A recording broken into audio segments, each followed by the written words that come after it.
अस्सलामुअलैकुम बच्चों, मेरा नाम है मिस्टर ख्वारिज़मी। क्या आप मुझे जानते हैं? मैं 9th सेंचुरी का मुस्लिम मैथमेटिशियन हूँ। मुझे फादर ऑफ अलजेब्रा भी कहा जाता है और कुछ लोग मुझे ग्रैंडफादर ऑफ कंप्यूटर साइंस के नाम से भी जानते हैं। तो चलें फिर हम अपनी क्लास शुरू करते हैं। आज हम क्लास 6 की मैथमेटिक्स के यूनिट नंबर 2 होल नंबर्स यानी सही एदाद के बारे में पढ़ें और समझेंगे। स्टूडेंट्स, आज के इस लेक्चर में हम इन टॉपिक्स को समझेंगे जो आपकी स्क्रीन पर दिखाए गए हैं। Number 1, multiplication and division of whole numbers यानी सही एदाद की ज़रब और तकसीम। नंबर 2, लॉज ऑफ मल्टीप्लिकेशन यानी ज़रब के कवानीन। Number 3, multiplication over addition, subtraction of whole numbers यानी सही एदाद की जमा, तफरीक पर ज़रब। तो चलिए स्टूडेंट्स, हम स्टार्ट करते हैं। Multiplication and division of whole numbers यानी सही एदाद की ज़रब और तकसीम। स्टूडेंट्स, इस टॉपिक में पहले हम मल्टीप्लिकेशन के कॉन्सेप्ट को समझते हैं। मल्टीप्लिकेशन ऑफ होल नंबर्स यानी सही एदाद की ज़रब। आइए स्टूडेंट्स, हम होल नंबर की मल्टीप्लिकेशन को समझने के लिए कुछ क्वेश्चंस को सॉल्व करते हैं।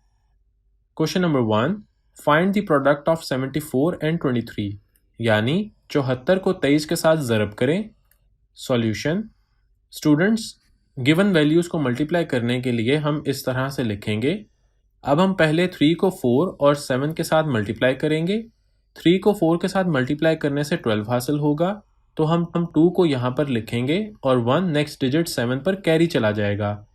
अब हम 3 को 7 के साथ मल्टीप्लाई करेंगे तो 21 हासिल होगा और कैरी लिया गया 1 ऐड करने से 22 हासिल होगा। अब हम यहाँ पर क्रॉस लगाएंगे क्योंकि हमने 3 को मल्टीप्लाई कर लिया है। अब हम 2 को 4 के साथ मल्टीप्लाई करेंगे तो 8 आएगा और 2 को 7 के साथ मल्टीप्लाई करेंगे तो 14 हासिल हो जाएगा।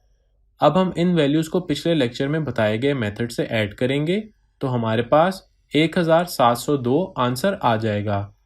Thus, 74 multiplied by 23 is equal to 1702. Question number 2, find the product of 407 and 115 यानी 407 को 115 के साथ ज़रब करें। सॉल्यूशन। अब हम इन वैल्यूज़ को मल्टीप्लाई करने के लिए भी इस तरह से लिखेंगे। अब हम पहले 5 को 7 के साथ मल्टीप्लाई करेंगे तो 35 हासिल होगा, तो हम 5 को यहाँ पर लिखेंगे और 3 नेक्स्ट डिजिट 0 पर कैरी आ जाएगा। अब हम 5 को 0 के साथ मल्टीप्लाई करेंगे तो 0 ही हासिल होगा, तो कैरी लिया गया 3 ऐड करने से 3 ही हासिल होगा। अब हम 5 को 4 के साथ मल्टीप्लाई करेंगे तो 20 हासिल हो जाएगा। अब हम यहाँ पर क्रॉस लगाएंगे क्योंकि हमने 5 को मल्टीप्लाई कर लिया है। अब हम 1 को 7 के साथ मल्टीप्लाई करेंगे तो 7 ही हासिल होगा और 1 को 0 के साथ मल्टीप्लाई करने से 0 ही हासिल होगा और 1 को 4 के साथ मल्टीप्लाई करने से हमें 4 हासिल होगा। अब हम इन दोनों जगह पर क्रॉस लगाएंगे। अब हम लास्ट डिजिट 1 को 7 के साथ मल्टीप्लाई करेंगे तो 7 ही हासिल होगा और 1 को 0 के साथ मल्टीप्लाई करने से 0 ही आ जाएगा और फिर 1 को 4 के साथ मल्टीप्लाई करने से 4 ही हासिल होगा। अब हम इनको पिछले लेक्चर में बताए गए एडिशन के मेथड से ऐड करेंगे तो हमारे पास 46,805 आंसर आ जाएगा। Thus, 407 multiplied by 115 is equal to 46,805. Question number 3. Find the product of 888 and 56 यानी 888 को 56 के साथ ज़रब करें। सॉल्यूशन। अब हम इस क्वेश्चन को सॉल्व करने के लिए भी इस तरह से लिखेंगे। अब हम 6 को 8 के साथ मल्टीप्लाई करेंगे तो 48 हासिल होगा, तो हम 8 को यहाँ पर लिख लेंगे और 4 नेक्स्ट डिजिट 8 पर कैरी आ जाएगा। अब 6 को इस 8 के साथ मल्टीप्लाई करने से 48 आ जाएगा और कैरी लिया गया 4 ही ऐड करने से 15 हासिल हो जाएगा, तो हम को यहाँ पर लिखेंगे और 5 नेक्स्ट डिजिट 8 पर कैरी आ जाएगा। अब हम 6 को इस 8 के साथ मल्टीप्लाई करेंगे तो 48 आ जाएगा और कैरी लिया गया 5 ऐड करने से 53 हासिल हो जाएगा। अब हम यहाँ पर क्रॉस लगाएंगे। अब हम 5 को 8 के साथ मल्टीप्लाई करेंगे तो 40 हासिल होगा, तो हम 0 को यहाँ लिखेंगे और 4 नेक्स्ट डिजिट 8 पर कैरी आ जाएगा। अब हम 5 को इस 8 के साथ मल्टीप्लाई करेंगे तो 40 आ जाएगा और कैरी लिया गया 4 ऐड करने से 44 हासिल होगा। तो हम 4 को यहाँ पर लिखेंगे और 4 लास्ट डिजिट 8 पर कैरी आ जाएगा। अब हम 5 को इस 8 के साथ मल्टीप्लाई करेंगे तो 40 हासिल होगा और कैरी लिया गया 4 ऐड करने से 44 हासिल हो जाएगा। अब हम इन वैल्यूज़ को ऐड करेंगे तो हमारे पास 49,728 आंसर आ जाएगा। Thus 888 multiplied by 56 is equal to 49,728। Students, उम्मीद है कि आपको मल्टीप्लिकेशन का कॉन्सेप्ट समझ आ गया होगा। अब हम डिवीजन के कॉन्सेप्ट को समझते हैं। डिवीजन ऑफ होल नंबर्स यानी सही एदाद की तकसीम। स्टूडेंट्स, डिवीजन को समझने के लिए भी हम कुछ क्वेश्चंस को सॉल्व करते हैं। क्वेश्चन नंबर 1, डिवाइड 27,552 बाय 112 यानी 27,552 को 112 से तकसीम करें। सॉल्यूशन।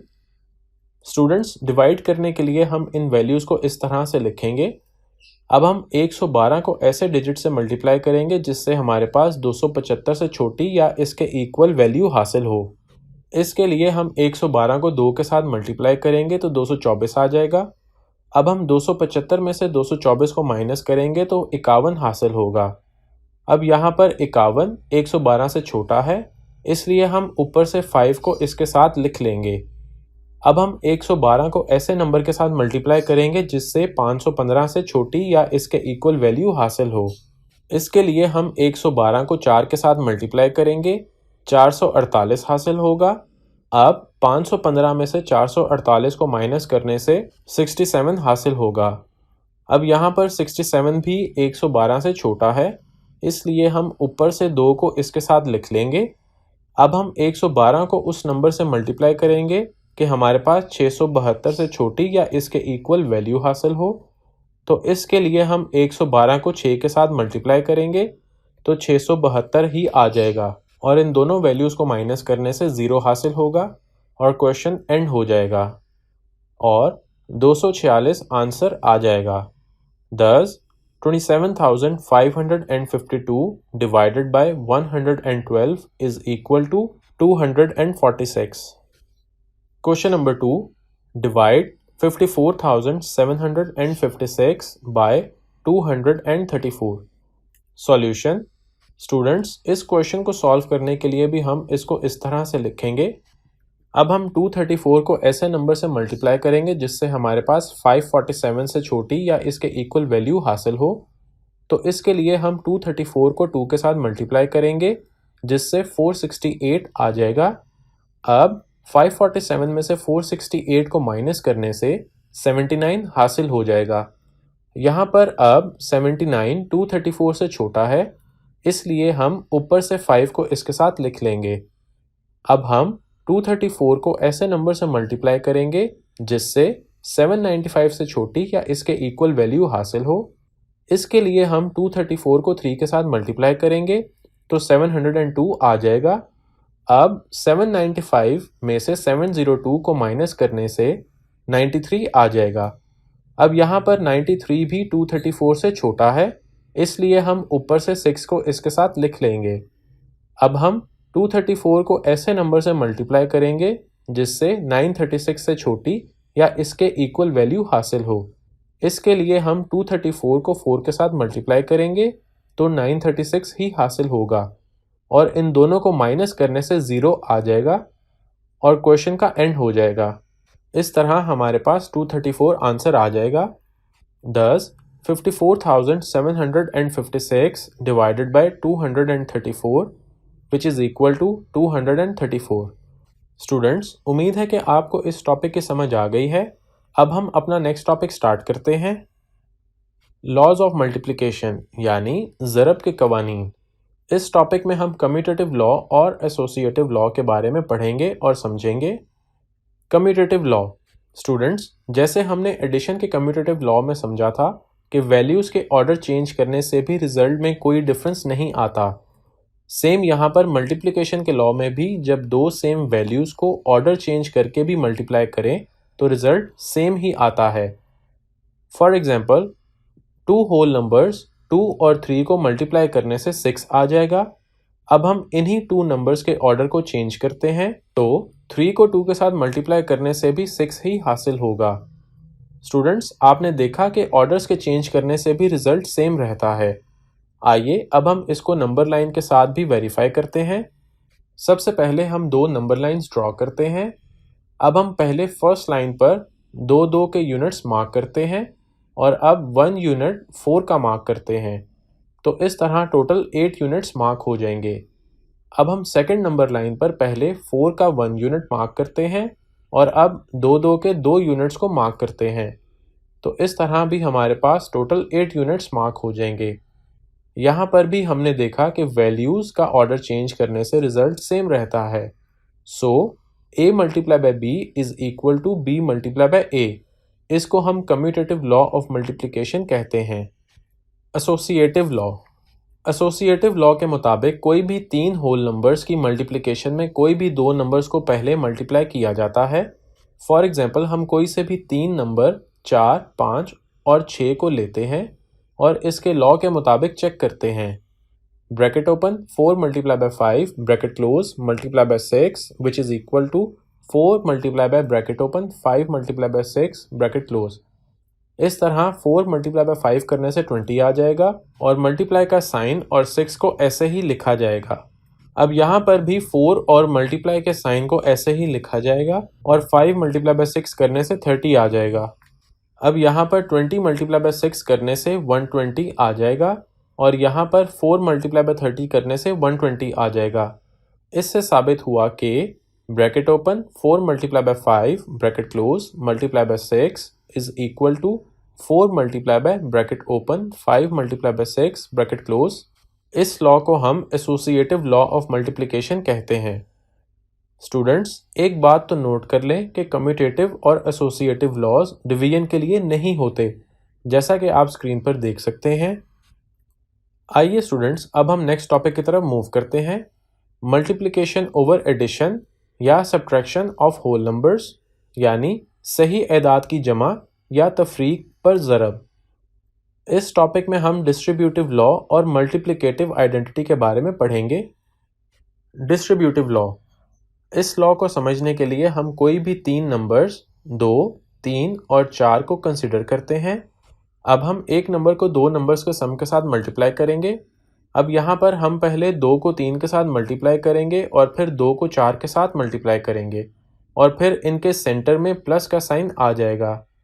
इस तरह हमारे पास ये 6 + 8 आ जाएगा और ये 14 के इक्वल होगा। Thus, we have 2 multiplied by bracket open 3 + 4 bracket close is equal to 2 multiplied by 3 plus 2 multiplied by 4। इसको हम distributive law of multiplication over addition कहते हैं। इसी तरह ये लॉ सब्ट्रैक्शन के लिए भी होता है। Thus, we have 2 multiplied by bracket open 3 minus 4 bracket close is equal to 2 multiplied by 3 minus 2 multiplied by 4।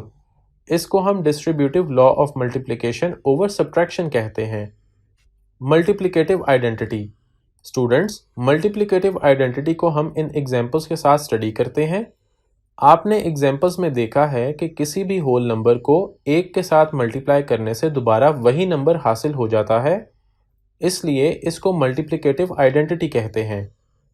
Students, आइए अब हम कुछ क्वेश्चंस के आंसर्स को चूज करते हैं। तो ये है क्वेश्चन नंबर 1। एसोसिएटिव और कम्यूटेटिव लॉ किसके लिए नहीं होते? मल्टीप्लिकेशन, एडिशन, डिवीजन या फिर इन सब के लिए नहीं होते? सोचिए और सोचिए। जी बिल्कुल, डिवीजन के लिए नहीं होते। क्वेश्चन नंबर 2, इनमें से कौन सी मल्टीप्लिकेटिव आइडेंटिटी है? जी स्टूडेंट्स, सोचिए।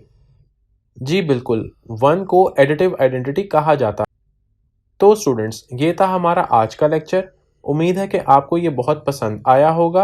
अगले लेक्चर में आपसे मुलाकात होगी। तब तक के लिए अल्लाह हाफ़िज़।